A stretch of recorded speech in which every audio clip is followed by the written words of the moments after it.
Alright, so in this video, patanasan nyo kung paano ginagamit yung MACD, which is a lagging indicator. So why lagging indicator? Why do we use that? Not leading indicator like RSI. So MACD has a lot of views, and it's one of the most used when it comes to trading sa mga stocks, and if you are going to look at it along at a longer term. Okay, so that's the purpose of lagging, no? So paano ba siya nilalagay sa chart natin? If you're using trading view, we can go here sa indicators and just search for MACD. Okay, there's a lot of community um, edited na mga MACD, no? You can also try to use it, but this one, MACD, moving average convergence divergence, is just fine. Okay? So once it's there, yan, ganyan itsura niyan. So meron siyang linya sa gitna, which is a zero line, and itong red and green is the histogram. The signal line is the orange, and the blue one is the MACD. The idea is, if the blue line crosses the orange line, it signals bullish. Okay? So as you can see here, yan, tumawid na. Tumawid na yung presyo, no? Tumawid na yung presyo. Yan, dito. No? Tumawid na yung presyo bago pa mag-cross ang MACD sa signal line. So it's lagging. So why do we use lagging indicators? So if we're using leading indicator, we might actually have acted dun sa presyo na yan. Nag-react na tayo dyan. Pero if you're looking at longer term, you will wait for more confirmation, you will wait for more um, movement, no? So it's pros and cons. So if you are waiting for more evidence, more confirmation, then you will most likely to catch a trend na talagang confirmed and talagang mag-move in that certain direction.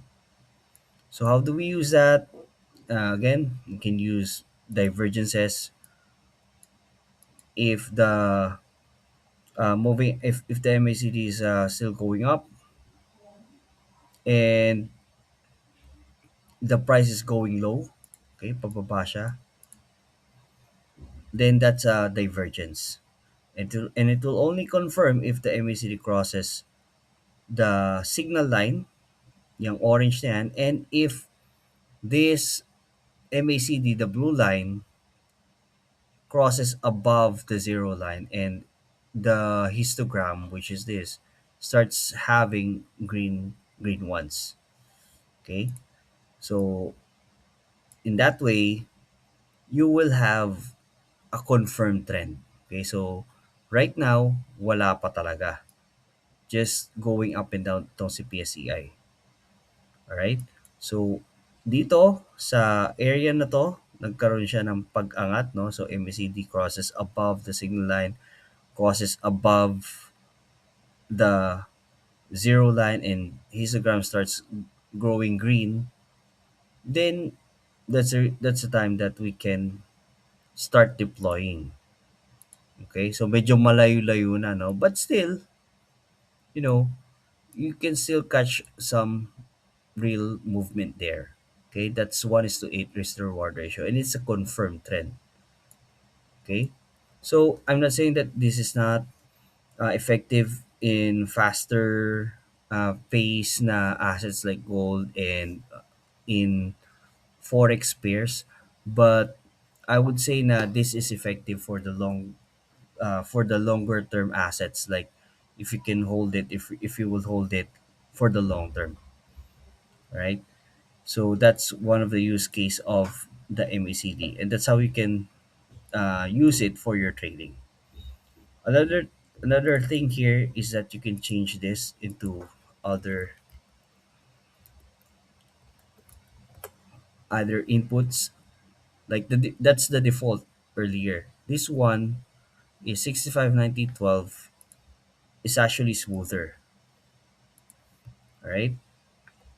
So, ibig sabihin, mas matagal siya. And it will give you less noise. Okay? So, again, this is lagging because the price really moved downwards already before you were able to react. But if you're going to look at it in the long term, it will help. Okay? Especially in those, let's say, look,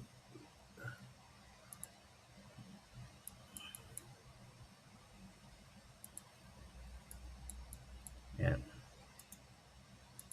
This is a Tesla. Okay?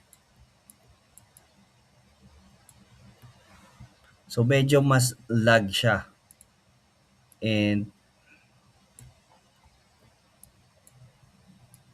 okay. Okay. So, just like this, no? As long as the MACD stays above the zero light, it stays above the signal line, you may hold. Okay? So, in the early stages of Tesla, this one, you can actually hold until this one.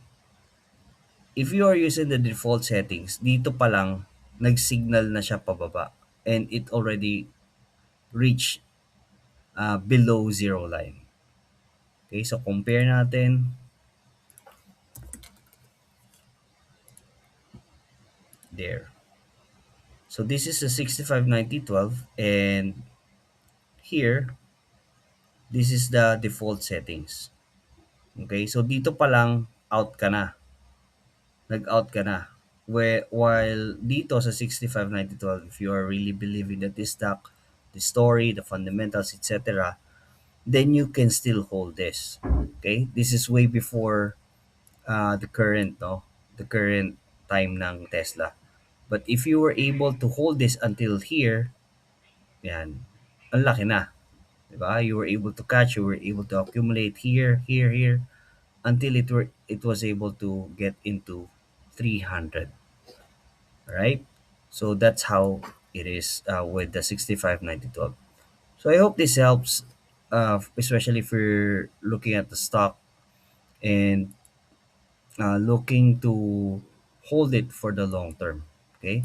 You may also use it for the indices, yung mga index funds. You can try to use it there.